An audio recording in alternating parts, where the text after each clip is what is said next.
एक उम्मीद सुनहरे ख्वाबों की जो आपने देख रखे हैं अपने बच्चों के लिए, सुनहरे कल की सूरत में। उस सुनहरे कल के लिए हम संवारते हैं आपके बच्चों का मुस्तकबिल। यूनिक ग्रुप ऑफ इंस्टीट्यूशन गुज़िश्ता 33 वर्षों से दिखा रहा है रास्तों को मंजिल, उम्मीद को रोशनी, इल्म से अमल की रवायत, बच्चों के रोशन मुस्तकबिल का ज़ामिन।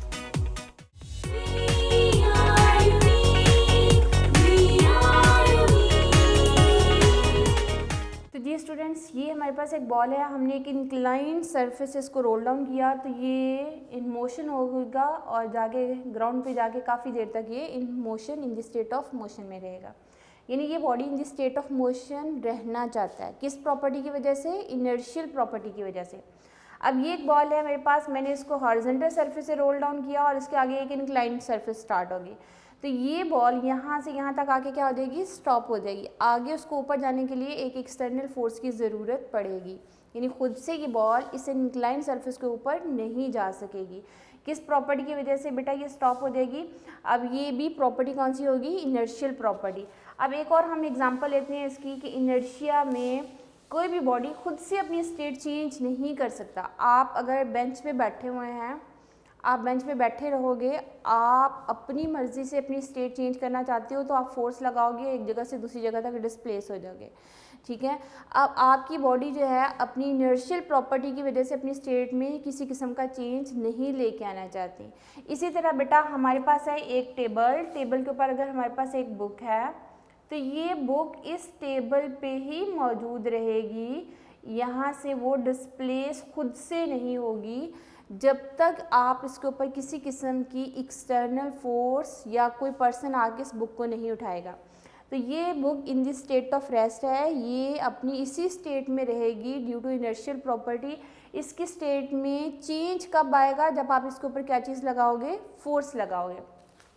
इसी तरह बेटा जो चीज़ मोशन में है वो मोशन में ही रहना चाहती है और अपनी उस स्टेट को चेंज नहीं करेगी जब तक उसके ऊपर किसी किस्म की एक्सटर्नल फोर्स नहीं लगाई जाएगी। तो इनर्शिया क्या था बच्चों की? इनर्शिया बॉडी की वो प्रॉपर्टी जिसमें बॉडी की स्टेट के अंदर जो चेंज आता है उसके अगेंस्ट वो बॉडी रेजिस्टेंस शो करती है। अब अगर कोई बॉडी रेस्ट पे है तो रेस्ट में रहने की कोशिश करेगी, अगर कोई बॉडी मोशन में है तो वो इन दी स्टेट ऑफ मोशन में रहने की कोशिश करेगी। बॉडी की इस प्रॉपर्टी को नाम क्या दिया गया? इनर्शिया का। पहले गैलीलियो ने कॉन्सेप्ट दिया कि एक लाइटर मैस को मूव कराना आसान है as compare to the heavier body. तो एक बॉडी का मैस ज़्यादा है तो इसका मतलब उसका इनर्शिया भी ज़्यादा होगा। उसको मूव कराना, एक जगह से दूसरी जगह तक डिस्प्लेस करना क्या है? मुश्किल है। किस वजह से? क्योंकि उसका मैस ज़्यादा है, तो मैस के ज़्यादा होने से उसका इनर्शिया भी क्या हो जाता है? ज़्यादा हो जाता है। इसी तरह बेटा अगर किसी बॉडी का मैस कम है तो इसका इनर्शिया भी क्या है? कम है। तो इन दैट केस जो law of first law of motion है बेसिकली ये लॉ ऑफ इनर्शिया कहलाता है, क्योंकि ये बॉडी की इनर्शियल प्रॉपर्टी को डिस्क्राइब करता है और स्टेट करता है। तो यहाँ पे अगर हम एक और एग्जांपल लेते हैं बेटा, उसमें भी इनर्शिया की जब एग्जांपल दी थी तो उसमें मैंने बात की थी कि अगर आप किसी भी बस में स्टैंडिंग पोजीशन में हैं और बस मूव कर रही है विद सम वेलोसिटी, तो इन दैट केस आपकी बॉडी भी उस वेलोसिटी के साथ मूव कर रही होती है। लेकिन एकदम से अगर ड्राइवर ब्रेक अप्लाई करता है, ब्रेक अप्लाई करने से फ़ौरन से जो गाड़ी है वो स्टॉप हो जाएगी और गाड़ी के साथ आपकी बॉडी का जो लोअर पोर्शन है यानी आपके पाँव हैं वो भी फ़ौरन से क्या होंगे? स्टॉप हो जाएंगे। आपकी ऊपर वाली बॉडी अपनी पहली वाली स्टेट में रहने की कोशिश करेगी। और पहली वाली स्टेट कौन सी थी? मोशन में की थी, क्योंकि गाड़ी मूव कर रही थी तो आपकी बॉडी भी मूव कर रही थी। इन दैट केस ड्राइवर ने ब्रेक अप्लाई की तो गाड़ी स्टॉप हो गई, लेकिन आपकी बॉडी जो है वो आगे की तरफ जाती है। किस प्रॉपर्टी की वजह से? इनर्शियल प्रॉपर्टी की वजह से, इनर्शिया की वजह से आगे की तरफ मूव करती है। और इनर्शिया क्या था? कि बॉडी की वो प्रॉपर्टी जिसमें बॉडी अपनी स्टेट में किसी किस्म का कोई चेंज आता है, यानी अगर बॉडी रेस्ट पे है या बॉडी मोशन में है उसमें अगर किसी किस्म का कोई चेंज आएगा उसके अगेंस्ट रेजिस्टेंस शो करती है। The property of that body is called the inertia. अच्छा, अब दूसरा जो कॉन्सेप्ट है बेटा, इस Newton's first law of motion से पहले आपको फोर्स का भी पता होना चाहिए और ये चीज़ भी हम पहले डिस्कस कर चुके हैं कि फोर्स क्या है, एक एजेंट है, एक एजेंसी है जो बॉडी की स्टेट में कोई चेंज लेके आती है। तो हमारे पास व्हाट इज़ द फोर्स, कि फोर्स किसी बॉडी को मूव करा सकती है या मूव कराने की कोशिश करती है, या किसी बॉडी में जो रेस्ट पे है उसमें मोशन लेके आएगी या लेके आने की कोशिश कर सकती है। फोर्स लगाने से बॉडी की जो शेप है वो भी डीफॉर्म हो सकती है। सिमिलरली फोर्स लगाने से बॉडी की टोटली शेप भी चेंज हो सकती है, जिसमें हमने एग्जांपल ली थी कि एक एप्पल है, उसको अगर नाइफ से कट किया जाता है, नाइफ से हमने फोर्स लगाई तो एप्पल 2 पार्ट्स में डिवाइड हो गया। पहले वो राउंड शेप में था, अब वो 2 पार्ट्स में डिवाइड होकर सेमी सर्कल जो है उस शेप में चेंज हो गया। तो फोर्स लगाने से किसी भी बॉडी में परमानेंट डिफॉर्मेशन प्रोड्यूस की जा सकती है और बॉडी की शेप टोटली चेंज की जा सकती है by applying the force. Force किसी भी बॉडी की डायरेक्शन ऑफ मोशन को भी चेंज कर सकता है, ठीक है। तो ये थी हमारे पास फोर्स का कॉन्सेप्ट। फिर हमने इनर्शिया का कॉन्सेप्ट। तो बॉडी का इनर्शिया रेस्ट की हालत में भी होता है, बॉडी का इनर्शिया अगर इन दी स्टेट ऑफ मोशन है तो तब भी इनर्शिया जो है वो एग्जिस्ट करता है। बॉडी का एक इनर्शिया होता है जब उसकी डायरेक्शन जो है, डायरेक्शन ऑफ मोशन चेंज होती है, ठीक है।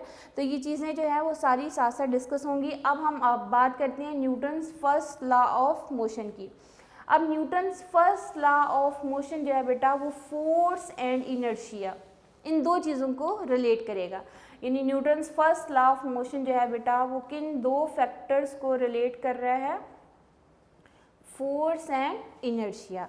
और फोर्स की डेफिनेशन पिछले लेक्चर में मैंने पूरी आपको डिस्क्राइब कर दी विद एग्जांपल्स कि फोर्स क्या है। अ फोर्स मूव्स और tends to move, stop or tends to stop the motion of the body, and force can also change the direction of motion of the body। ये थी बेटा force की definition. और inertia क्या है, the property of the body due to which it resist any change in its state of rest or of uniform motion। Clear. तो अब जो लॉ ऑफ इनर्शिया है, Newton's first law of motion, ये इन्हीं दो चीज़ों को रिलेट करता है, फोर्स एंड इनर्शिया को। अब लॉ की जो डिस्क्रिप्शन है वो क्या है, वो कहता है कि अगर कोई भी बॉडी बेटा रेस्ट पे है, it always remain in the state of rest. खुद से वो बॉडी अपनी जगह चेंज नहीं करेगी। मेरे हाथ में ये एक डस्टर है, मैंने उसको अपने हाथ पे रख दिया एक दफ़ा।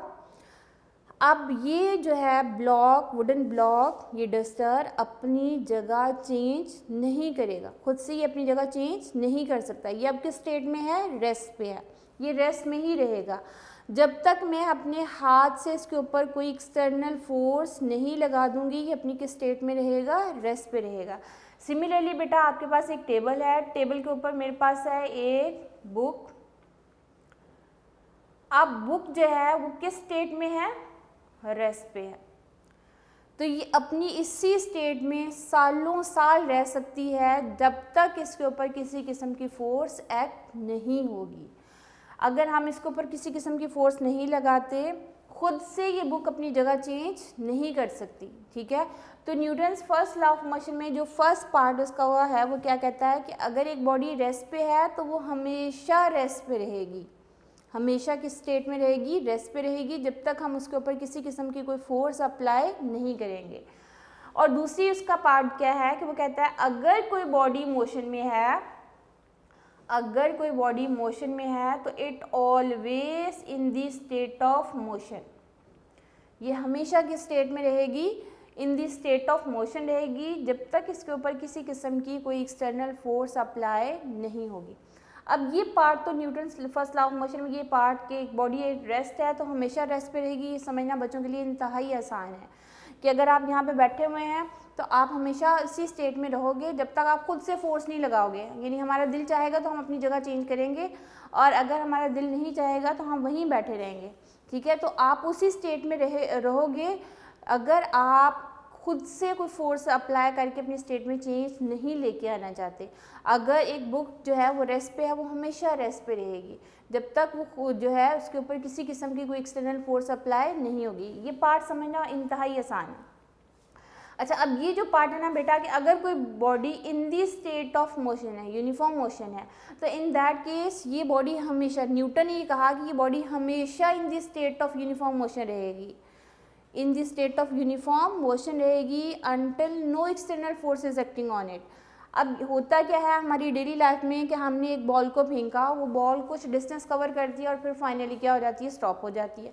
तो वो तो इन the state of always motion नहीं रहती, ठीक है। उसकी रीज़न क्या है बेटा, उसकी रीज़न ये है कि जब ये बॉल हमने एक दफ़ा जो है रोल डाउन करा दी, according to Newton's first law of motion इसको हमेशा किस स्टेट में रहना चाहिए था, मोशन में रहना चाहिए था। लेकिन ये होता क्या है कि कुछ डिस्टेंस कवर करने के बाद ये बॉल किस स्टेट में आ जाती है, रेस्ट पे आ जाती है। अब हुआ क्या, इसके ऊपर फोर्सेस अप्लाई हुई, ये बॉडी मोशन में थी तो आगे एयर रेजिस्टेंस ये अप्लाई हुई, ठीक है। बॉडी कोई भी मोशन में होती है तो उसके अगेंस्ट जो एयर की फ्रिक्शनल फोर्स होती है, इसको हम एयर रेजिस्टेंस बोलते हैं, वो इसके ऊपर अप्लाई होती है। इसकी एग्जांपल लो बेटा कि आप अगर यहाँ पे स्टिल खड़े हैं, रेस्ट पे हैं, ठीक है, आपने इसके बाद फोर्स लगाई और आप जो है वॉक करना शुरू कर दिया, फिर आपने और थोड़ी फोर्स लगाई, आपने तेज़ भागना शुरू कर दिया।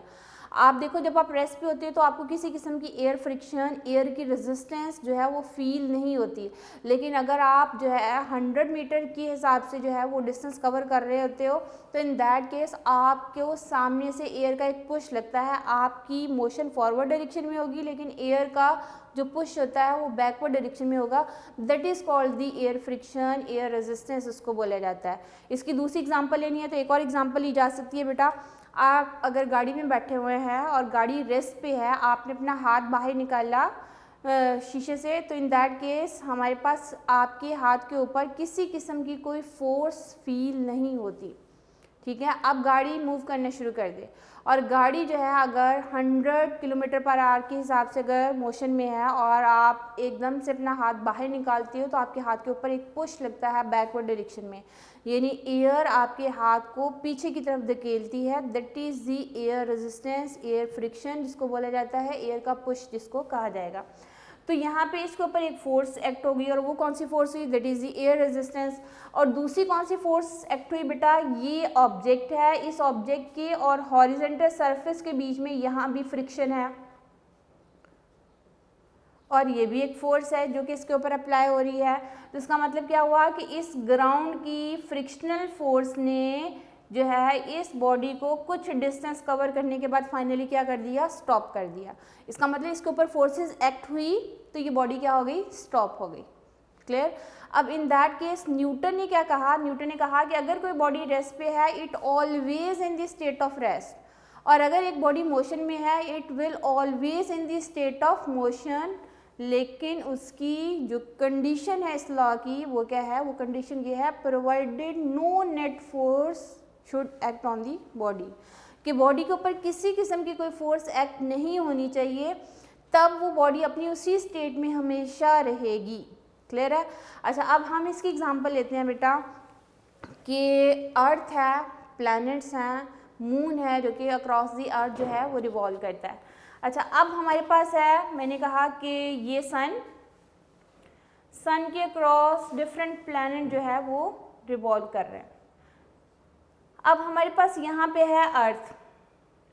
अब अर्थ की हम एग्जांपल अगर लेते हैं तो ये है अर्थ अक्रॉस दी सन रिवॉल्व करती है और अपना एक रेवोल्यूशन जो है वो कंप्लीट करती है एक साल में।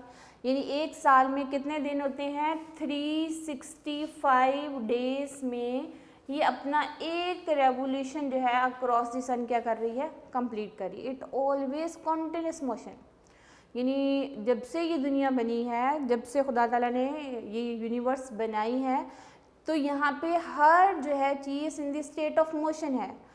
तो इन दी स्टेट ऑफ मोशन में यहाँ पे हमारे पास अगर हम अर्थ की एग्जांपल लेते हैं तो अर्थ रिवॉल्व करी है around the sun, different planet revolve करती हैं अराउंड द सन, तो ये कॉन्टिन्यूस मोशन में है, कोई चीज़ इनको स्टॉप नहीं कर रही। तो इन दैट केस यहाँ पे किसी किस्म की कोई फोर्स एक्ट नहीं हो रही, तो इस वजह से ये बॉडी जो है वो किस स्टेट में है, मोशन में है। तो इन दैट केस जो है मून अक्रॉस दी जो है वो अर्थ वो रिवॉल्व करता है, तो वहाँ पे फ्रिक्शनल फोर्सेस नहीं है जो कि इसकी मोशन को क्या कर सके, स्टॉप कर सके। तो वो अपनी इस मोशन को कॉन्टिन्यूसली जो है वो जारी रखती हैं और तब तक जारी रहेंगी जब तक कोई ग्रैंड फोर्स उसके ऊपर एक्ट ना हो। ठीक है। तो अब यही न्यूटन का फर्स्ट लॉ है कि अगर कोई बॉडी रेस्ट पे है तो it always in the state of rest, और अगर कोई बॉडी मोशन में है तो it will always in the state of motion provided no net force act on it. तो अब हम बेटा एक एग्जांपल लेते हैं कि मेरे पास है एक रफ सरफेस, ये है मेरे पास रफ सरफेस,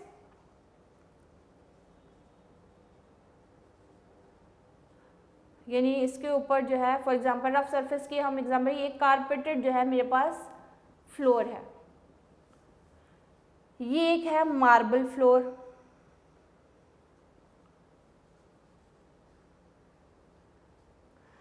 एक और मेरे पास है highly polish tiles,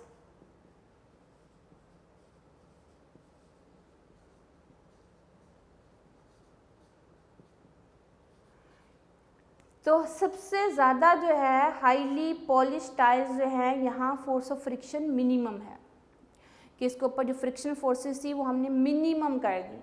marble floor जो है उसके ऊपर फोर्स ऑफ फ्रिक्शन थोड़ी as compare to rough surface या कारपेट सरफेस क्या होगी, कम होगी। या आप इसको बाहर ग्रासी ग्राउंड की भी एग्जांपल ले सकते हो कि रफ सरफेस आपके पास कोई ग्रासी ग्राउंड है, ये मार्बल फ्लोर है मेरे पास, ये हाईली पॉलिश टाइल्स वाला फ्लोर है, ठीक है। तो इन दैट केस मैंने सेम फोर्स के साथ एक बॉल ली, सेम फोर्स के साथ मैंने ये बॉल जो है इन 3 टाइप्स ऑफ फ्लोर के साथ जो है मैंने इसको रोल डाउन किया।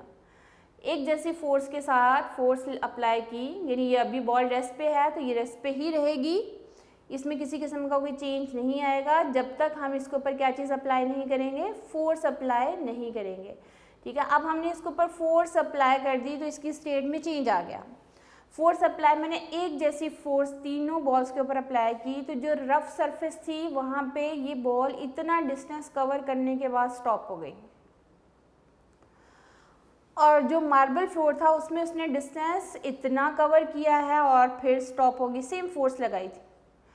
और जो हाईली पॉलिश टाइल्स है उसमें डिस्टेंस उसने और ज़्यादा कवर किया और फाइनली स्टॉप हुई। तो ये क्या शो कर रहा है कि ball initially in the state of rest थी, वो रेस्ट पे ही रही, उसमें किसी किस्म का कोई चेंज नहीं आया जब तक हमने फोर्स अप्लाई नहीं की, ठीक है। अब हमने फोर्स अप्लाई कर दी तो बॉडी में क्या आ गया, चेंज आ गया, अब बॉडी के स्टेट में आ गई, मोशन में आ गई। ये हमारे पास था रफ सरफेस ग्रासी ग्राउंड, ये मार्बल फ्लोर था, ये हाईली पॉलिश टाइल्स वाला फ्लोर है। तो यहाँ पे इसने इतना डिस्टेंस कवर किया सेम फोर्स के साथ, यहाँ सेम इस बॉल के ऊपर फोर्स लगाई तो इसने डिस्टेंस और कवर कर लिया और फाइनली स्टॉप हो गई। इस बॉल के ऊपर हमने सेम फोर्स लगाई, इसने बहुत ज़्यादा डिस्टेंस कवर किया और फाइनली क्या हो गई, स्टॉप हो गई। तो यहाँ क्या हुआ बेटा कि बॉल ने डिस्टेंस कवर किया, फाइनली स्टॉप होगी, लेकिन according to Newton's law of motion इसको अपनी किस स्टेट में रहना चाहिए था, in the state of motion रहना चाहिए था। जब हमने फोर्स अप्लाई कर दी तो इसको इन दी स्टेट ऑफ मोशन रहना चाहिए था, लेकिन फाइनली ये क्या हुई, स्टॉप हुई। उसकी रीजनिंग क्या है कि इसके ऊपर फोर्सेज एक्ट हो रही हैं, फ्रिक्शनल फोर्स एक्ट हो रही है, एयर फ्रिक्शन एक्ट हो रही है, तो इस वजह से कि body after covering some distance ये क्या हो गई, स्टॉप हो गई। तो ये था बेटा लॉ ऑफ इनर्शिया, जिसको Newton's first law of motion भी कहा जाता है। तो इसकी स्टेटमेंट क्या है, यहाँ मैं लिख रही हूँ स्टेटमेंट इसके लिए, ये इसकी एग्जांपल मैंने आपको दी। तो यहाँ से आपको ये बात तो समझ आ गई कि बॉडी की स्टेट में खुद से चेंज नहीं आता, बॉडी की स्टेट में जब भी चेंज लेके आया जाता है तो इन दैट केस वो चेंज किसी फोर्स, किसी एक्सटर्नल एजेंट की वजह से होता है। तो व्हाट इज ये law of inertia, law of inertia की जो स्टेटमेंट है कंप्रीहेंसिव स्टेटमेंट है बेटा। ये सारी डिस्कशन के बाद हम इसकी जो कंप्रीहेंसिव स्टेटमेंट लिखेंगे वो क्या है, a body continue, a body continue its state of rest or of uniform motion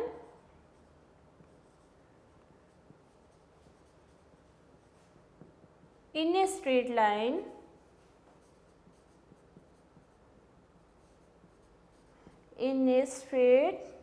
line provided no net force act on it,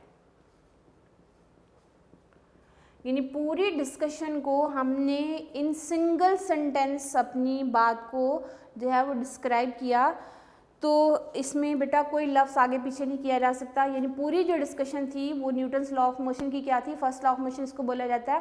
Newton's first law of motion की जो डिस्कशन है 2 पार्ट्स हैं इसके बेटा। फर्स्ट पार्ट में वो कहता है body in rest will always in the state of rest. दूसरे पार्ट में वो क्या कहता है, body in motion will always remains in the state of motion provided no net force act on it. Condition क्या है कि बॉडी के ऊपर किसी किस्म की कोई फोर्स एक्ट नहीं होनी चाहिए। अब इसी चीज़ को हमने 1-2 एग्जांपल्स भी दिए। एग्जांपल देने के बाद बेटा फाइनली हमने उस सारे डिस्कशन को इन 1 सेंटेंस जो है वो डिस्क्राइब किया। और इन 1 सेंटेंस हम क्या कहते हैं, अ बॉडी कंटिन्यू, कि एक बॉडी जारी रखेगी इट्स स्टेट ऑफ रेस्ट और ऑफ यूनिफॉर्म मोशन, यानी अपनी स्टेट कौन सी, रेस्ट या फिर uniform motion in a straight line, किसी भी स्ट्रेट लाइन में उस बॉडी की यूनिफॉर्म मोशन या वो किस स्टेट में है, रेस्ट में है, वो जारी रहेगा, वैसी ही रहेगी। Provided no net force act on it. तो कंडीशन क्या है कि बॉडी के ऊपर किसी किस्म की कोई फोर्स एक्ट नहीं होनी चाहिए। तो नहीं होगी तो बॉडी अपनी उसी कंडीशन में, उसी स्टेट में हमेशा रहेगा। तो ये है बेटा लॉ ऑफ इनर्शिया की statement. A body continue its state of rest और of uniform motion in a straight line provided no net force act on it। चूंकि बेटा ये Newton's first law of motion deal करता है inertial property को, यानी body की जो इनर्शियल प्रॉपर्टी है उसको डील करता है, डिस्क्राइब करता है। तो in that case so Newton's first law of motion is also called the law of inertia. तो इस वजह से हम Newton's first law of motion को लॉ ऑफ इनर्शिया भी कहते हैं। तो इस वजह से हम कहते हैं कि so Newton's first law of motion is also called the law of inertia because it deals with the inertial property of the matter या inertial property of the body. अब हमने इसमें एग्जांपल बेटा ली थी कि अगर पैसेंजर स्टैंडिंग पोजीशन में है बस पे, तो बस के ड्राइवर ने ब्रेक अप्लाई की तो पैसेंजर आगे की तरफ गिरते हैं, किस वजह से, ड्यू टू दी इनर्शिया। एक और एग्जांपल अगर हम लेते हैं बेटा कि बस की छत के ऊपर अगर बहुत सारे लोग बैठे हुए हैं और हमारे पास ड्राइवर एक राउंड अबाउट लेता है, यानी गोल टर्न लेता है उस बस के साथ, तो पैसेंजर्स यूँ एक साइड पे गिरते हैं, बाहर की तरफ यूँ गिरते हैं। उसकी रीज़न क्या है बेटा कि वो बॉडी की उसी स्टेट में रहने की कोशिश कर रहे हैं इनर्शिया की वजह से, यानी वो बॉडी स्ट्रेट लाइन में मूव करी थी बस, तो उसकी अपनी बॉडी भी स्ट्रेट लाइन में मूव करी थी। अब बस ने टर्न लिया है तो इस वजह से वो अपनी इनर्शियल प्रॉपर्टी की वजह से यूँ आउटवर्ड गिर रहे होते हैं। तो इन दैट केस बेटा बॉडी अपनी पहले वाली स्टेट में रहने की कोशिश करती है, तो इनर्शियल प्रॉपर्टी को डील करता है Newton's first law of motion. So that's why this law is called the law of inertia. और इनर्शिया क्या है कि बॉडी की वो प्रॉपर्टी जिसमें वो अपनी जो है स्टेट ऑफ रेस्ट और ऑफ यूनिफॉर्म मोशन के अगेंस्ट कोई ना कोई रेजिस्टेंस शो करता है, तो इस प्रॉपर्टी को, बॉडी की इस प्रॉपर्टी को नाम क्या दिया गया, इनर्शिया नाम दिया गया। तो चूंकि हमारे पास Newton's first law of motion में बॉडी की जो है वो स्टेट जो रेस्ट है उसको डील करता है या स्टेट ऑफ मोशन को डील कर रहा होता है, इस वजह से हम Newton's first law of motion को लॉ ऑफ इनर्शिया भी कहते हैं। यह बेटा Newton's first law of motion कि मेरा ख्याल है कि आपको काफ़ी हद तक चीज़ें समझ आ गई होंगी। इसमें एग्जांपल बेटा बहुत सारी आप ले सकते हो कि अगर आपके पास यहाँ इस जगह पे कोई चेयर है तो वो इन दी स्टेट ऑफ रेस्ट है, वो चेयर उस जगह पे सुबह से शाम तक रह सकती है, सालों तक उस जगह पड़ी रह सकती है। तो इन दैट केस हमारे पास उसके ऊपर हम अगर जो है फोर्स नहीं लगाएंगे, बाहर से कोई एक्सटर्नल एजेंट उसकी चेयर को आके नहीं डिस्प्लेस करेगा या उसकी जगह चेंज नहीं करेगा, तो वो चेयर, वो चीज़ उस जगह हमेशा मौजूद रहेगी, उसी स्टेट में रहेगी जब तक हम उसके ऊपर एक्सटर्नली कोई फोर्स अप्लाई नहीं करते। तो अब एक कॉन्सेप्ट है इसमें बेटा external force, net force. Sometime जो है हम लफ्ज़ नेट फोर्स यूज़ कर रहे होते हैं।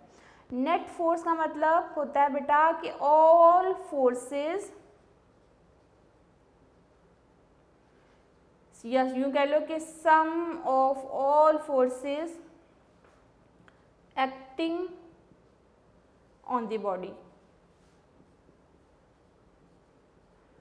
बॉडी के ऊपर एक्ट होने वाली सारी फोर्सेस को हम क्या बोल देते हैं, नेट फोर्स कहा जाता है। तो एक बॉडी के ऊपर बहुत सारी फोर्सेस एक्ट हो रही होती हैं, तो नेट फोर्स क्या कहलाएगी कि sum of all these forces acting on the body, वो कहलाएगी नेट फोर्स।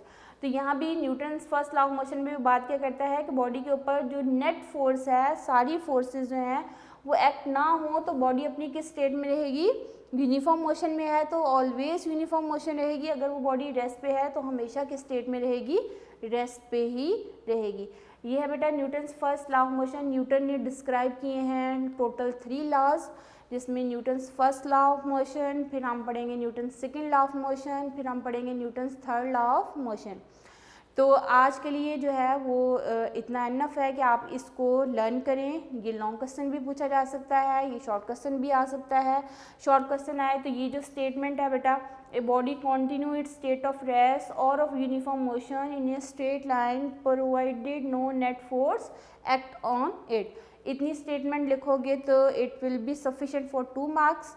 और अगर ये लॉन्ग क्वेश्चन आता है तो आपने एक्सप्लेनेशन की हेडिंग दे के जितनी एग्जांपल्स मैंने यहाँ पर डिस्कस की हैं या जो एग्जांपल्स आपकी बुक में लिखी हुई हैं उनके साथ आप इसको एक्सप्लेन करोगे इसके पार्ट्स को, तो इन दैट केस वो आपका लॉन्ग क्वेश्चन बन जाता है। अगर आप लोगों को बेटा लॉ ऑफ इनर्शिया आता है, क्योंकि अक्सर जो है ये क्वेश्चन सेम क्वेश्चन इस तरह दिया जाता है कि state the law of inertia, तो बच्चे कंफ्यूज हो जाते हैं। कुछ बच्चे क्लास में ऐसे होते हैं जो कि टीचर की बात को प्रॉपर्ली नहीं सुनते, क्योंकि ये कुछ बातें बुक पे नहीं लिखी होती। फॉर एग्जांपल इनर्शिया हमने कल के टॉपिक में पढ़ा था। इनर्शिया बेटा बॉडी की वो प्रॉपर्टी जिसमें वो रेजिस्टेंस शो करता है अपनी स्टेट ऑफ रेस्ट और यूनिफॉर्म मोशन। तो उसकी कॉम्प्रिहेंसिव डेफिनेशन हमने क्या पढ़ी कि inertia of the body is the property due to which it resist any change in its state of rest और ऑफ यूनिफॉर्म मोशन। ये उसकी कॉम्प्रिहेंसिव डेफिनेशन है। तो वो थी इनर्शिया की डेफिनेशन। अब अगर आपसे कोई लॉ ऑफ इनर्शिया पूछते हैं तो क्लास में 20% बच्चा ऐसा है कि लॉ ऑफ इनर्शिया की जगह इनर्शिया की डेफिनेशन लिख के आ जाते हैं, तो it will be totally wrong. ये टोटली रॉन्ग कंसिडर होता है। आपने इनर्शिया की डेफिनेशन नहीं लिखनी। जब भी आपसे पूछा जाए कि what is the law of inertia, तो फिर आपने Newton's first law of motion की स्टेटमेंट लिखनी है, क्योंकि Newton's first law of motion is also called the law of inertia. आप इससे पहले लिख सकते हो, यानी ये स्टेटमेंट लिखने से पहले आप लिख सकते हो कि Newton's first law of motion is also called the law of inertia and according to this law. ठीक है, आपने अगर लॉ ऑफ इनर्शिया लिखना है तो आपके पास क्या आएगा, यहाँ आप क्या लिखोगे, Newton's first law of motion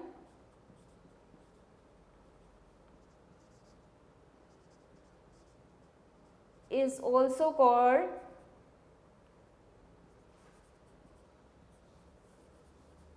law of inertia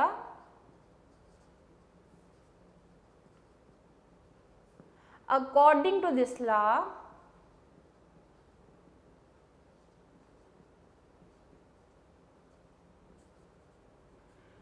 इतना लिखने के बाद आपने इन्वर्टेड कॉमा में ये पूरी स्टेटमेंट लिखोगे। A body continue its state of rest और of uniform motion in a straight line provided no net force act on it. तो आप इतनी स्टेटमेंट लिख दोगे। इसके बाद आपने अगर लिखना है as Newton's first law of motion deals with the, as Newton's first law of motion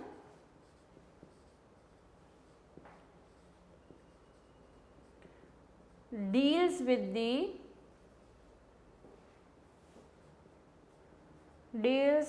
the inertial property of the body, inertial property of the body, so that's why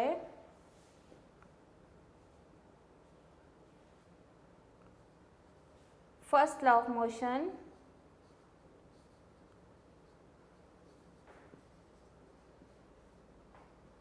is called law of inertia।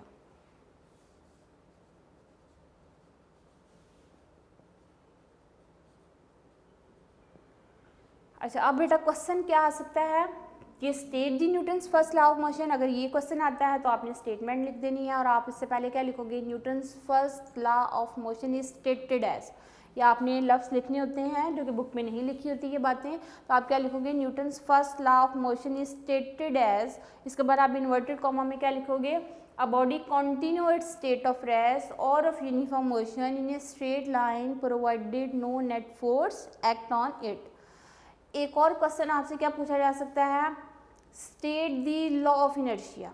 अगर ये बात आती है तो आपने यहाँ से लिखना है Newton's first law of motion is also called the law of inertia and according to this law आप लिखोगे a body continue its state of rest और of uniform motion in a straight line provided no net force act on it. इतनी बात लिखी और साथ आपने ये बात भी लिख दी कि as Newton's first law of motion deals with the inertial property of the matter so that's why first law of motion is also called the law of inertia. और सेम इतनी ही बात को हम एक और क्वेश्चन के ज़रिए से भी जो है आपसे ये बात पूछी जा सकती है, why Newton's first law of motion is called the law of inertia. यानी एक स्टेटमेंट आपको क्या आ गई कि state the law of inertia, दूसरे क्वेश्चन क्या आ सकता है, state the first law of motion. इसी से यानी सेम आंसर है और इससे क्वेश्चन क्या पूछा जा सकता है, why Newton's first law of motion is called the law of inertia. ये 3 क्वेश्चन मैंने बोल दिए बेटा, 3 क्वेश्चन का सेम आंसर है, बस उसको थोड़ा सा आपने यानी उसका मेक ओवर करना है कि उसको थोड़ा सा स्टार्टिंग पॉइंट और एंडिंग पॉइंट क्या करने हैं, बीच में उसकी स्टेटमेंट क्या है, सेम है। A body continue its state of rest और of uniform motion in a straight line provided no net force act on it. ये बेटा न्यूटन ने हमें तीनों लॉ जो है मोशन के बारे में डिस्क्राइब करते हैं और इसमें बॉडी की जो है फोर्स और इनर्शियल प्रॉपर्टी को डील करता है first law of motion.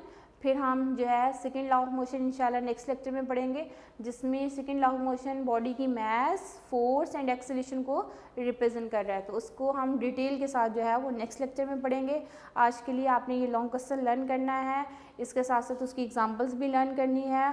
Passenger वाली एग्जांपल भी आपसे पूछी जा सकती है, उससे रिलेटेड क्वेश्चन क्या आता है, why passengers move outward when a bus takes a turn. ये क्वेश्चन भी आपकी एक्सरसाइज का क्वेश्चन है कि पैसेंजर क्यों आउटवर्ड मूव करते हैं, जब कोई बस टर्न लेती है तो टर्न लेने से पैसेंजर आउटवर्ड मूव करते हैं due to inertia property, inertial property की वजह से, या ड्यू टू इनर्शिया जो है passenger will move outward when a bus takes a turn. तो ये प्रॉपर्टी बॉडी की इनर्शिया की प्रॉपर्टी है, क्योंकि बॉडी अपनी स्टेट में रहना चाहता है, उसी स्टेट में रहना चाहता है। आप उसके ऊपर फोर्स अप्लाई की तो आप उसकी स्टेट चेंज हो गई, ठीक है।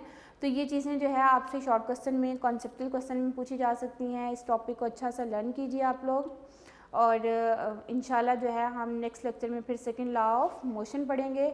तो आज का ये जो हमारा फर्स्ट लॉ ऑफ मोशन है, जिसमें न्यूटन ने डिस्क्राइब किया मोशन ऑफ ऑब्जेक्ट्स को, जिसमें फोर्स एंड इनर्शियल प्रॉपर्टी को डील कर रहा है Newton's first law of motion. तो ये है बेटा आज का हमारा टॉपिक, जिसमें हमने फर्स्ट लॉ ऑफ मोशन पढ़ा। आपने इसको लर्न करना है एज ए शॉर्ट क्वेश्चन भी, एज ए लॉन्ग क्वेश्चन भी। अब थोड़ा सा टाइम है तो इसमें मैं आप लोगों को बेटा थोड़ा डिस्क्राइब कर दूँ कि जब भी आपको एक क्वेश्चन लिखते हो, बेशक वो शॉर्ट क्वेश्चन है या वो लॉन्ग क्वेश्चन है, तो आपने आपकी प्रेजेंटेशन क्या होनी चाहिए या आपने उसको किस तरह लिखना है। तो ये चीज़ें छोटी सी, आपकी राइटिंग स्टाइल चेंज नहीं होगा, ये हम एक दिन जो है वो आपकी प्रेजेंटेशन का लेक्चर भी जो है वो डिस्कस कर देंगे। लेकिन अभी आज जो है मेरे पास थोड़ा सा टाइम है, तो मैं आपको डिस्कस करती हूँ कि कोई भी शॉर्ट क्वेश्चन आता है तो आपने कैसे लिखना है, किस तरह इसको एक्सप्रेस करोगे आप अपने पेपर पे।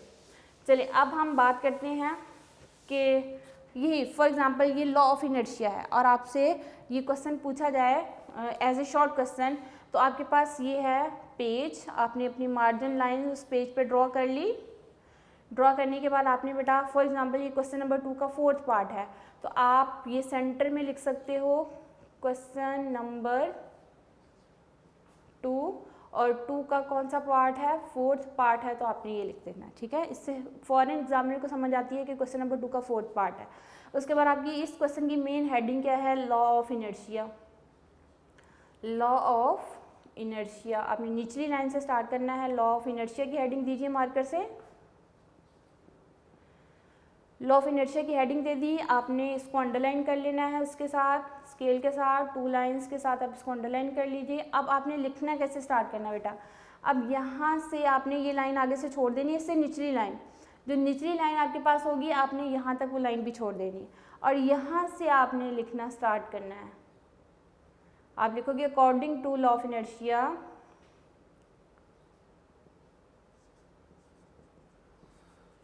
law of inertia,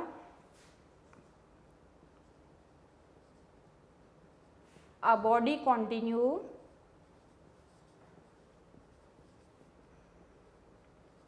its state of rest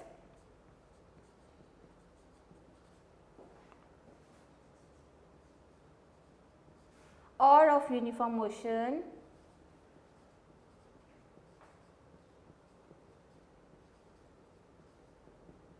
in a straight line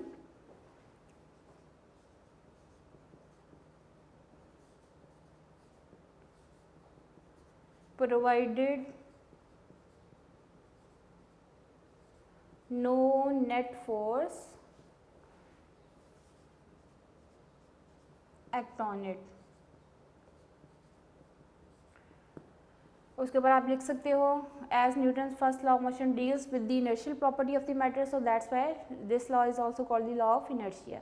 अब बेटा आपका राइटिंग स्टाइल चेंज नहीं हो सकता, आपकी जो राइटिंग स्टाइल है वो एज इट इज़ रहेगा। आप जस्ट थोड़ा सा आपने लिखने का स्टाइल चेंज करना है कि आप 8th क्लास में थे तो आपको सिखाया जाता था कि आपने यहाँ से स्टार्ट करना है और बिल्कुल पूरी लाइन पे लिखना है और लिखते जाना और एंड पे आपने ख़त्म करना है।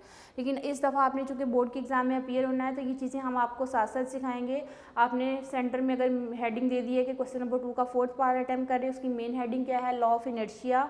एक साइड में मार्जिन लाइंस हमने ड्रॉ कर ली। उसके बाद जहाँ पे आपकी ये मेन हेडिंग ख़त्म हो रही है बेटा, उससे निचली लाइन भी आपने इसके नीचे यहाँ से छोड़ देनी है। ये निचली लाइन छोड़ के आपने यहाँ से लिखना स्टार्ट करोगे, आप देखोगे आपका वही लिखा हुआ जो है वो बहुत खूबसूरत लगना शुरू हो जाता है। राइटिंग आपकी वही रहेगी, जस्ट हमने लिखने का स्टाइल चेंज करना है कि हमने हेडिंग किस जगह पे देनी है और इसके आगे इन्वर्टेड कॉमा में उसकी मेन जो है स्टेटमेंट को किस तरह से लिखना है। तो इन चीज़ों को आप लोग साथ साथ फॉलोअप कीजिए। आपके अभी रिटन टेस्ट तो नहीं हो रहे, लेकिन चूँकि ऑनलाइन टेस्ट हो रहे हैं उसमें भी चीज़ें आपसे पूछी जा सकती हैं। लेकिन ये है कि जब आप लॉन्ग क्वेश्चन शॉर्ट क्वेश्चन को अटैम्प्ट करोगे तो किस तरह से लिखना है वो इंशाल्लाह जब आप लोग क्लासेस में आएंगे तो आपको मज़ीद सिखाई जाएंगी चीज़ें। किसी दिन पेपर प्रेजेंटेशन पे भी डिस्कशन कंप्लीट कर लेंगे, कोई पेपर डिस्कस कर लेंगे। फ़िलहाल हम जो कुछ सिलेबस कवर अप कर लें तो इंशाल्लाह जो है हम फिर नेक्स्ट लेक्चर के साथ हाज़िर होंगे। तो आज के टॉपिक को आपने अच्छा सा लर्न करना है और लर्न करके इसको लिख लीजिए तो इंशाल्लाह आपको कभी नहीं भूलेगा। तब तक के लिए अल्लाह हाफ़िज़।